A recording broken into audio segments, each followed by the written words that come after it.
శ్రీమాత్రే నమ. శ్రీ గురుభ్యో నమ. తదుపరి వృషభ రాశి 2025వ సంవత్సరం ఏప్రిల్ మాస ఫలితాలు ఏంటో తెలుసుకుందాం. ఏప్రిల్లో మేషరాశి వారికి ఎలా ఉంది అంటే, మేషరాశి వారికి విపరీతమైనటువంటి కోపోద్రిక్తంతో కూడినటువంటి కాలం అని చెప్పొచ్చు. ఉదాహరణకు వీరికి అబద్ధం చెప్పినా, ఏదైనా సరే కప్పిపుచ్చాలని చూసినా అంతగా నచ్చదు. కాబట్టి ఈ యొక్క వృషభ రాశి వారికి సంబంధించి ప్రత్యేకంగా ట్రాన్స్పరెన్సీని కోరుకుంటూ ఉంటారు. కాబట్టి ఎట్టి పరిస్థితుల్లో విద్యార్థులు కానీ గృహిణులు కానీ సానుకూలంగా ఉన్నప్పటికీ మీ ఉద్యోగస్తులు ఎవరైతే ఉంటారో హఠాత్తుగా ఉన్నట్టుండి ఉద్యోగంలో నుంచి వెళ్ళమని కానీ డిపార్ట్మెంట్ చేంజ్ అవ్వమని కానీ చెప్పే అవకాశం ఉంది. దానికి కోపం తెచ్చుకోకుండా సానుకూలంగా ఆలోచించండి. వ్యాపార స్థలంలో వచ్చినటువంటి వ్యక్తి ఎవరైనా ఒకళ్ళు మిమ్మల్ని ఉద్దేశపూర్వకంగానే ఏమైనా మాట్లాడడం కానీ ఇబ్బంది పెట్టడం కానీ జరిగే అవకాశం ఉంది. జాగ్రత్తగా ఉండండి. అలాగే ఎవరైతే సినీ రాజకీయ రంగాల్లో ఉన్నటువంటి వారు ఉంటారో ప్రమాదానికి గురయ్యేటువంటి వ్యక్తిని మీరు కాపాడేటువంటి స్థితిలో ఉంటారు. దానివల్ల మంచి కీర్తి ప్రతిష్టలు విపరీతంగా వచ్చే అవకాశం కూడా ఉంది. విదేశాలకు వెళ్ళేటువంటి విద్యార్థులు ఎవరైతే ఉన్నారో మీ యొక్క విద్యకు సంబంధించినంత వరకు మాత్రమే ఆలోచించి మీరు వెళ్ళడం మంచిది. అది వినా ఇంకేమైనా ఎక్కువగా ఆలోచించడం మీకు అంత శ్రేయస్కరం కాదు. వివాహం కోసం ఎదురు చూస్తున్న వారికి ఈ కాలము శ్రేయస్కరమైనటువంటి కాలమే అయినప్పటికీ మొదటి ప్రథమార్థంలో ఉన్నటువంటి సమయమే అనుకూలంగా ఉంది. ద్వితీయార్థం అంత సానుకూలంగా లేదు. అలాగే ఎవరైతే చేతి వృత్తులు కుల వృత్తులు చేసేటువంటి వారు కానీ రైతులు కానీ ఉన్నారో వీలైనంత వరకు కూడా వీరు తాపత్రయపడుతూ చేసేటువంటి పనులలో కాస్త జాగ్రత్త వహించడం మంచిది. అన్ని వర్గాల వారికి సంబంధించి ఎలాంటి రెమెడీస్ తీసుకోవాలి, ఎలాంటి మంత్రపఠనం చేయాలనే విషయాన్ని ఇప్పుడు మనం తెలుసుకుందాం.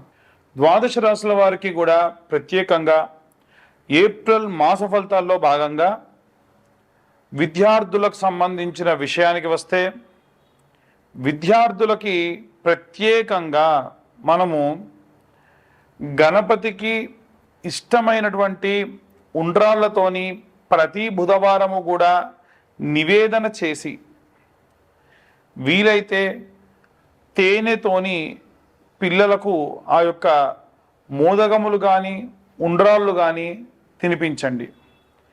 ఈ ఏప్రిల్ మాసంలో విశేషంగా ఉగాది తర్వాతకి రామనవమి, అలాగే 14వ తారీఖు నాడు ఈ యొక్క మేషరాశిలోకి సూర్యగ్రహ సంచారం, దాన్ని మేష సంక్రమణం అంటారు. అలాగే హనుమత్ జయంతి, ఆ తర్వాతకి నెలాఖరున అక్షయ తృతీయ ఉంది. కాబట్టి విద్యార్థులకి ఇలా చేసిన తర్వాతకి ఆడవారు ఎవరైతే ఉంటారో వారు ప్రత్యేకంగా ప్రతి దానిని కూడా పూజనీయంగా చేయడం మంచిది. అంటే మీరు వంట వండేటప్పుడు వీలైనంత వరకు స్నానమాచరించే చేయండి. వీలైనంత వరకు కాదండి, ఖచ్చితంగా స్నానమాచరించే మీరు వంట చేయండి. మీరు స్నానం చేసిన తర్వాతకే ఇల్లు కూడా ఊడవండి. అలా కాకుండా చేస్తే జ్యేష్ఠాదేవికి నచ్చదట. ఇంటికి దరిద్రదేవత రాకుండా ఉండాలి అంటే ఈ నియమం పాటించండి.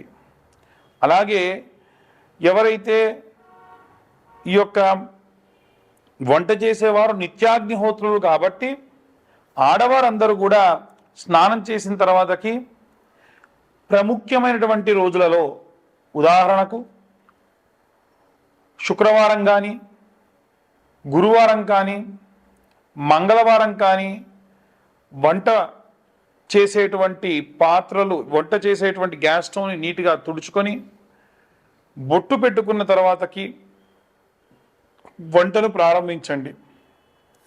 ఇంట్లో వండినటువంటి మొట్టమొదటి నైవేద్యాన్ని దేవుడికి నివేదన చేసి తర్వాతకే ఇంట్లో ఉన్న వారందరికీ పెట్టండి. వీలైతే పూర్తిగా వండినటువంటి అన్నం గిన్నెను తీసుకెళ్ళి దేవుడి దగ్గర పెట్టి కాస్తంత నెయ్యి వేసి చిటికెడు ఉప్పు వేసి దేవుడికి నివేదన చేసిన తర్వాతకే ఇంటిల్లిపాది తీసుకోండి. ఉద్యోగస్తులు ఎవరైతే ఉన్నారో వారు వీలైనంత వరకు కూడా ఉన్న 4 గురువారాలు కూడా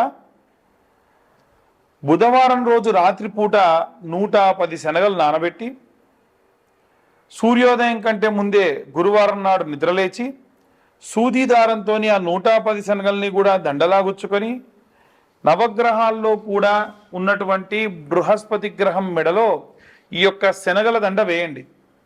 ఇలా చేయడం వల్ల ఉద్యోగంలో ఏవైనా ఇబ్బందులున్నా, ఏవైనా ప్రాబ్లమ్స్ ఉన్నా అన్నీ సాల్వ్ అయ్యి చాలా ఆనందంగా ఉంటారు.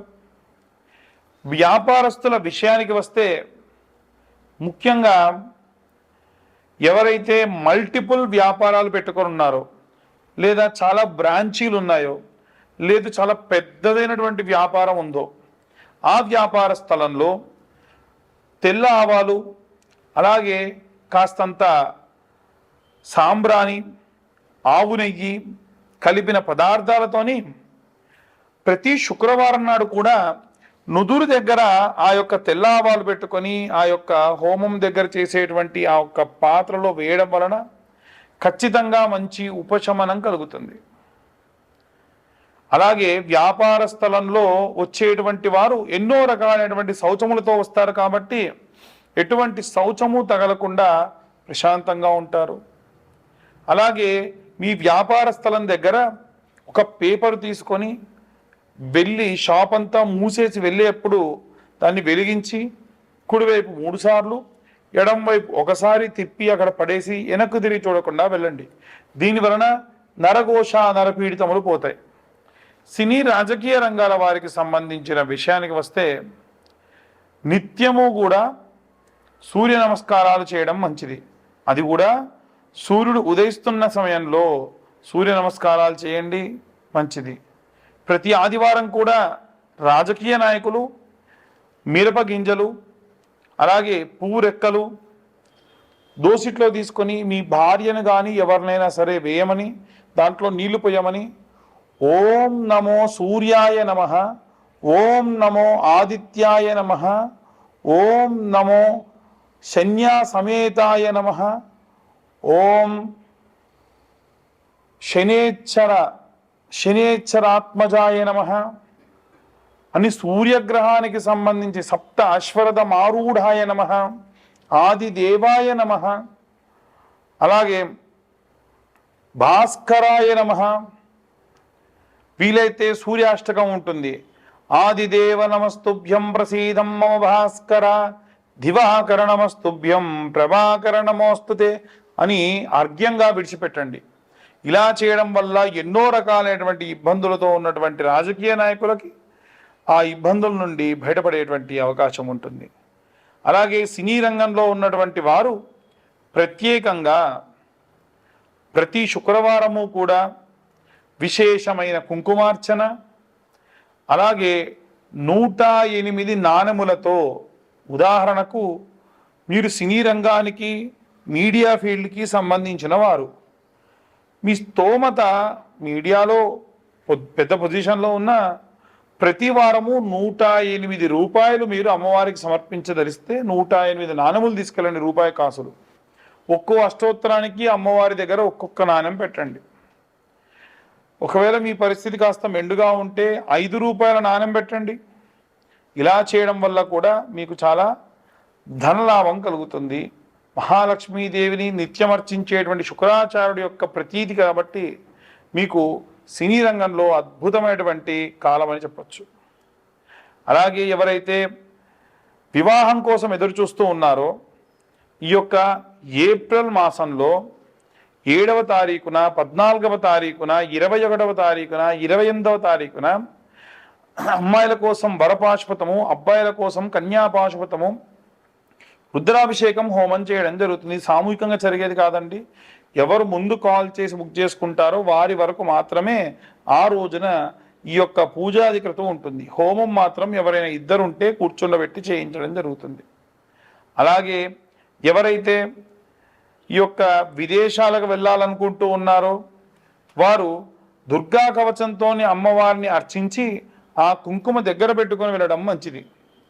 అలాగే ఎవరైతే రైతులు, సినీ రాజకీయ రంగాల వారితో పాటుగా రైతులు, కుల వృత్తులు, చేతి వృత్తులు చేసేటువంటి వారు సుబ్రహ్మణ్యేశ్వర స్వామికి అభిషేకం చేయించి ఆ అభిషేకం చేసి పడినటువంటి ఆ పాలని నీటిని తీసుకొని వెళ్ళి మీ పొలంలో చల్లుకోవడం వల్ల విశేషమైనటువంటి ఆ యొక్క భూ సమృద్ధి కలుగుతుంది.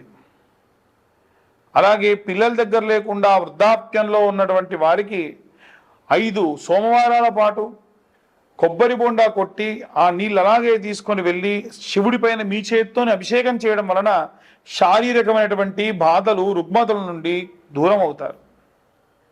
ఇక అందరూ కూడా విశేషంగా సంపెంగ నూనెతో కానీ విప్ప నూనెతో కానీ అలాగే ఆముదంతో కానీ నువ్వుల నూనెతో కానీ ఆవు నెయ్యితో కానీ కొబ్బరి నూనెతో కానీ గానుగ నూనెతో కానీ సన్ఫ్లవర్ ఆయిల్తో కానీ ఇవన్నీ కలిపిన వాటితోనైనా సరే దీపారాధన చేయడం మంచిది. నిత్యం ఉదయం ప్రాతకాలంలో అలాగే ఈ సాయం సమయంలో కూడా ఈ యొక్క దీపారాధన చేయడం వల్ల విశేషమైనటువంటి ఇంటికి ఉన్నటువంటి పీడితములు పోతాయి. ఈ యొక్క రెమెడీస్ అందరూ పాటించి ఎంతో సుభిక్షంగా ఉండాలని కోరుకుంటున్నాను. ఎవరైనా జాతకం కోసం కావాలి అంటే కింద ఉన్న నెంబర్కి మీ యొక్క డీటెయిల్స్, పేరు, డేట్ ఆఫ్ బర్త్, టైం పంపించండి. 2025 సంవత్సరంలో కేవలం 2025 రూపాయలు మాత్రమే ఛార్జ్ చేయడం జరుగుతుంది. సర్వే జనా సుఖినో భవంతు. స్వస్తి.